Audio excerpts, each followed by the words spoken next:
Hey everyone, Wolf Lord Rho here. Today we're discussing the pain of Monarchia and the innocence of Lorgar. Spoiler warning to begin, as the events we're discussing today are from the Horus Heresy novel The First Heretic by author Aaron Dembski-Bowden. As always, I really recommend you read the stories for yourself first without spoilers, as that's the best way to enjoy the lore for yourself. But with that said, let's just jump straight in. If you want to know anything about Lorgar's fall to chaos, you need look no further than Monarchia. Monarchia was the perfect city, capital of the world of Kur. It was a world brought into compliance by Lorgar and the Wordbearers, and as such venerated and worshipped the Emperor as a god. The events of Monarchia are one of the most infamous scenes in Horus Heresy history. A city decimated, all to prove a point to a loyal son. Now, we actually spoke about Monarchia in depth in what was probably the very earliest days of the channel, all those years ago now. And I definitely need to go back and redo and update all those older conversations at some point. And it'll be interesting to see how my opinions have changed over the years. However, today, rather than just dissecting the event, discussing everybody's roles and reactions and motives within it, I really want to focus in on the effect this had on Lorgar, and most importantly, why. Because for me, the hurt, the pain this moment elicits in the Primarch is all too real, and really a defining point in his life. Because maybe it truly wasn't his fault. So, for those unsure or newer to the Heresy era, what actually happened at Monarchia? Well, as we know and as we discussed on Monday, thanks to Lorgar's upbringing on Colchis, he was fanatically religious. And while originally guided by Cor Pharaon to worship the so-called powers, Lorgar's burgeoning psychic powers eventually led him to having visions of a Golden One, the Emperor of Mankind.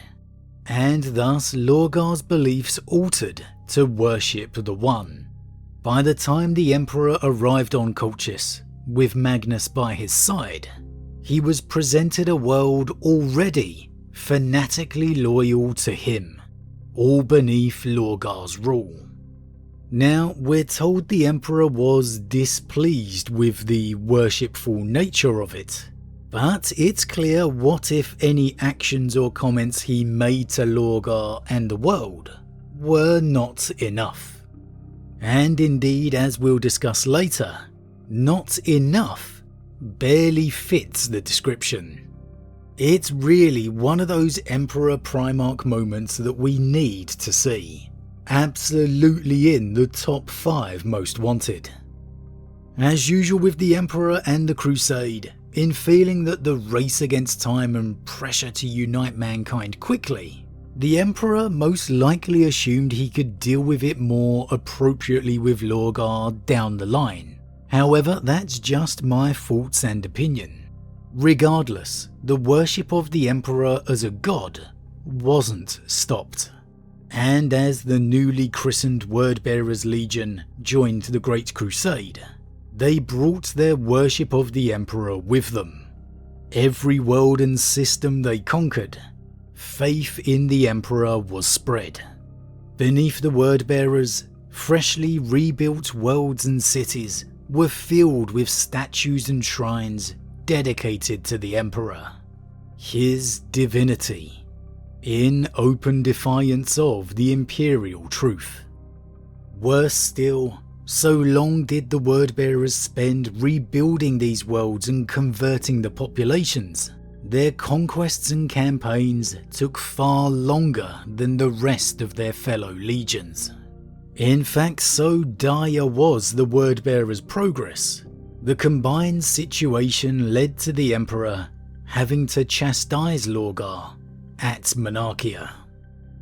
In truth, we don't know if it was actually the Emperor's idea, or say a suggestion from Malcador, even if other Primarchs were making complaints to the Emperor about Lorgar's actions, such as they had with their brother Kurz, for example.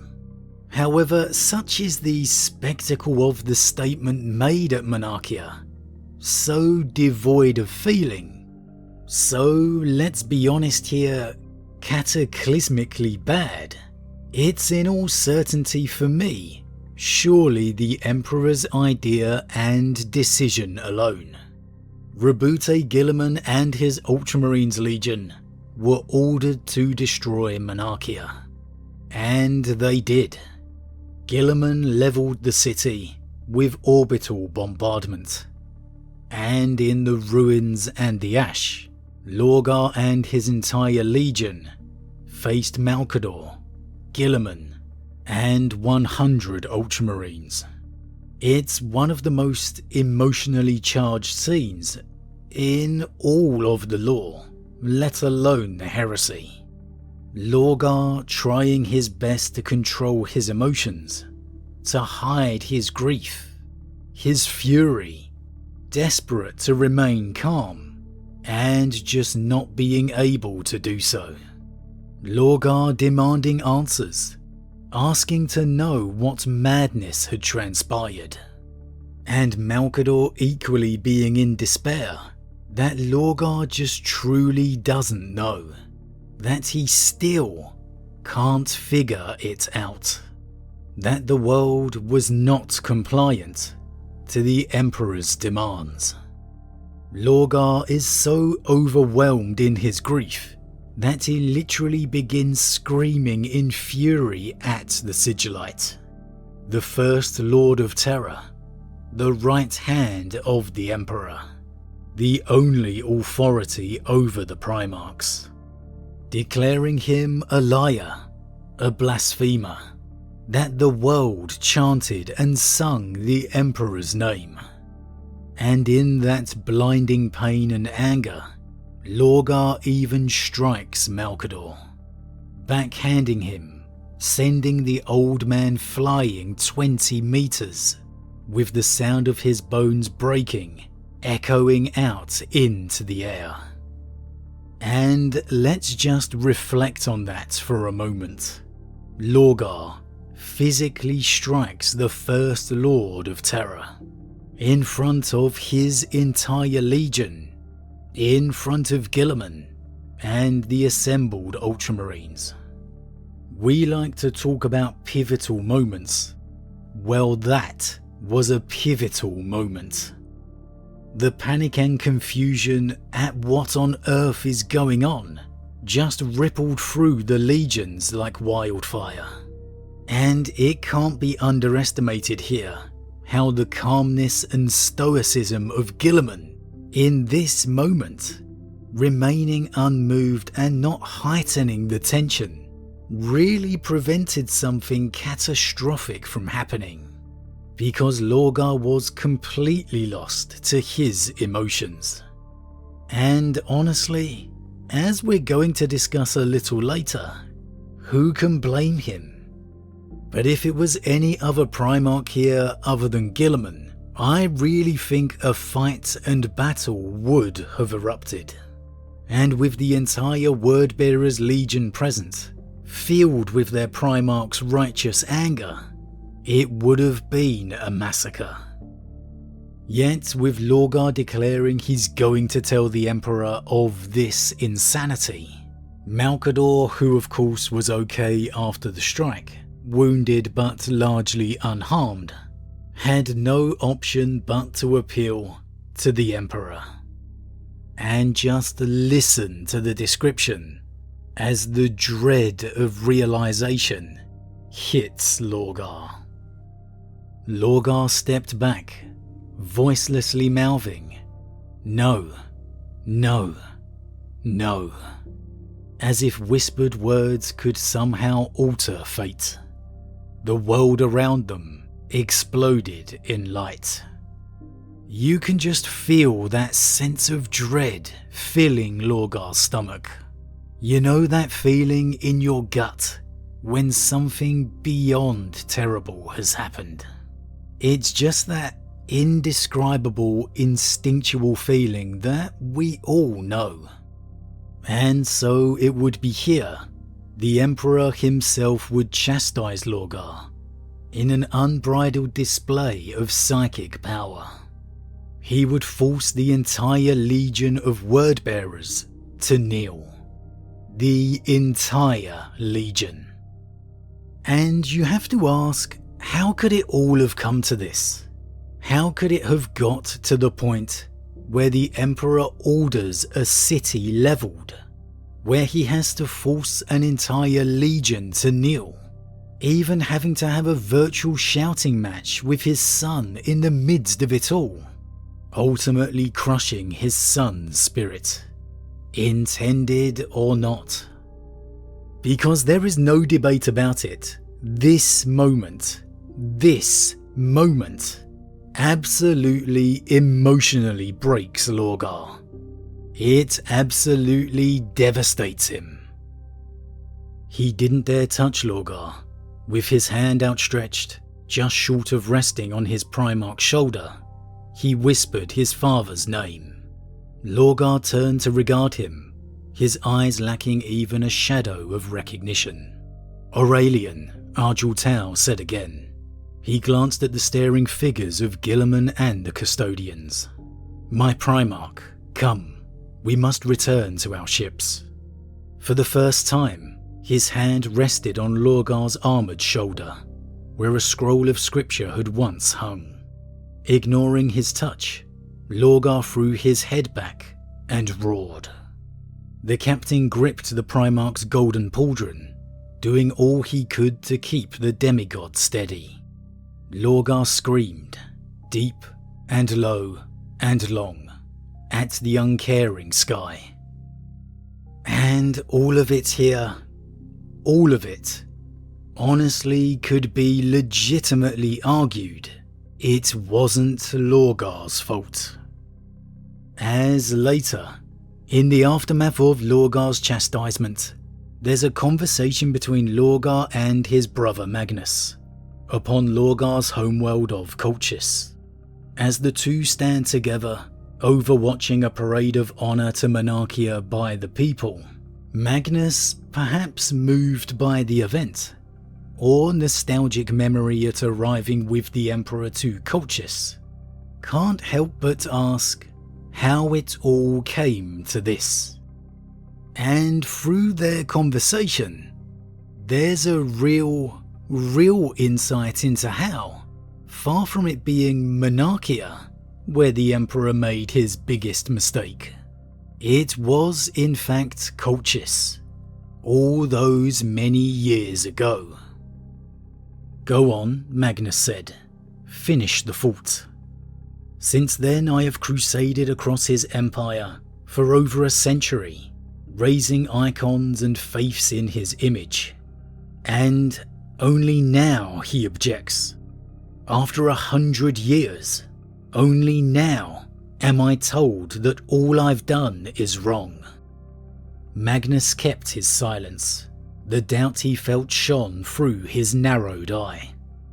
"Magnus," Lorgar smiled as he saw the emotion on his brother's face.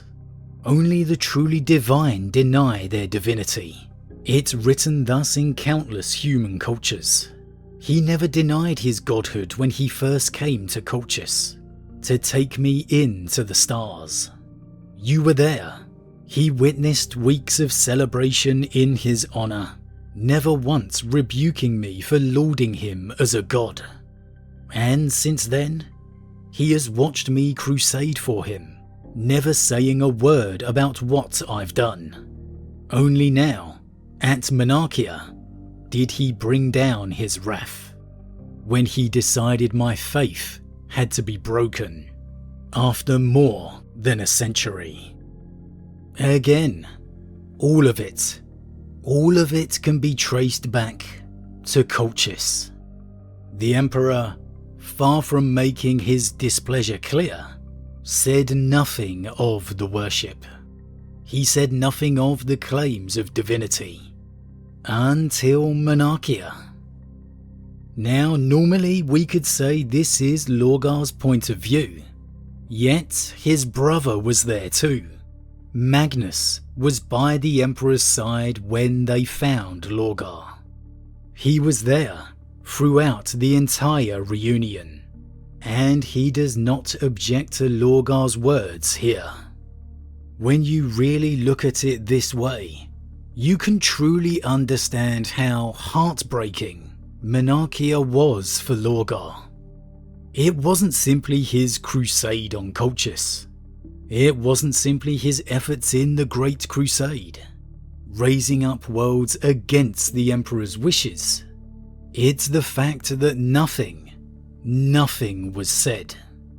Nothing was said on the crusade over the century, and nothing was said at the very beginning on Colchis. Now, Lorgar obviously must have known of the Imperial truth. It's fundamental to the Imperium. It's impossible for him and the word-bearers to not have heard of it, and thus he must have known he was in defiance of it. But with the Emperor having been to Colchis, venerated in celebration for weeks, having been, from Lorgar's point of view, content with his efforts in the crusade, how can we say anything else other than Lorgar was truly innocent? And that makes it even worse. Because as we said on Monday, when all those times as a youth beneath Cor Phaeron, where Lorgar's innocent actions or comments would lead to a harsh punishment, with him being taught instead to focus on the powers, to find his refuge there, is it any wonder here he would ultimately do the exact same? Punished in his innocence, to seek guidance and salvation in the only place he was ever taught, he'd ever known. Sometimes rather than Lorgar, Horus, the ruinous powers being responsible for the heresy, the Emperor, as much as I love him, really needs to look in the mirror. And so I place the question to you here. Was the Emperor completely in the wrong for his actions at Monarchia? Why was the issue not addressed when he first arrived at Colchis? Why, after addressing the Imperial truth with all of his sons, was it clearly not fully and completely addressed with Lorgar? Why did the Emperor seemingly turn a blind eye until that fateful day? It's definitely a question we're going to have to debate. So as always everyone, what do you think? Do you view Lorgar as truly innocent for his worship, considering it wasn't addressed? Do you think the harshness of Monarchia was far over the top considering it had been allowed for so long? Or conversely, do you feel Lorgar obviously knew of the Imperial truth, and so at the end of the day can't have any excuses? Is the Emperor's failure to deal with the element of worship with Lorgar his biggest mistake? As always everyone, leave your thoughts in the comments below. Huge thank you to all my subscribers, your support truly means a lot to me, it really does. If you're new, please consider subscribing to help the channel grow, and if you enjoyed this particular vid then why not drop a like on it too. But with that said, I am off, and I'll see you all again real soon.